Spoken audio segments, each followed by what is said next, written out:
Здравейте, аз съм доктор Бостанжиев и името ми обикновено се свързва с сексологията. Когато човек чуе сексология, обикновено си мисли за еректилна дисфункция. Лично аз не обичам тази думичка, защото на всеки мъж му се случва да преживее някоя засечка. Обикновено това е невъзможността да получи или да задържи ерекцията си при обстоятелства, които са неблагоприятни. Нещо, което е нормална проява и няма защо да я наричаме дисфункция. По-важното е какво може да се направи в тези случаи, защото нито на мъжа, нито на неговата партньорка е приятно да попадат в подобни ситуации. За съжаление обаче, колкото по-често се случват такива моменти, толкова човек затъва в този капан и в даден момент нещата могат да изглеждат наистина доста отчайващи.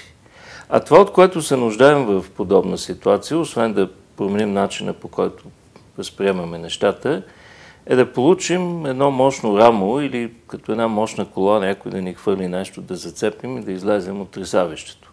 Именно в тази си роля ние вече имаме един много ценен помощник, който е напълно равностоен на известните вече секс хапчета, с тази разлика, че той е хранителна добавка, съдържа съставки, които са известни от дълбока древност в народната медицина.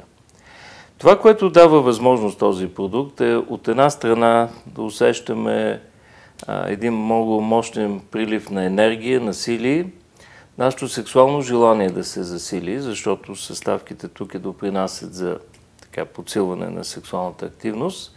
Освен това има и три много важни микроелемента – магнезий, цинк и селен, които атакуват главния виновник – чувство за тревожност, несигурност, което всъщност компрометира сексуалната изява.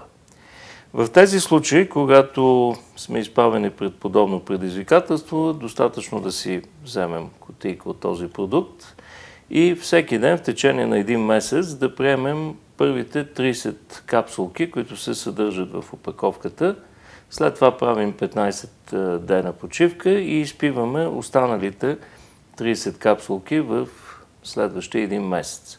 Общо за 2 месеца и половина е приложението на тайната на мъжкото удоволствие от серията Thailand Secrets, който със сигурност ще ви помогне бързо и ефективно да преодолеете този неприятен момент.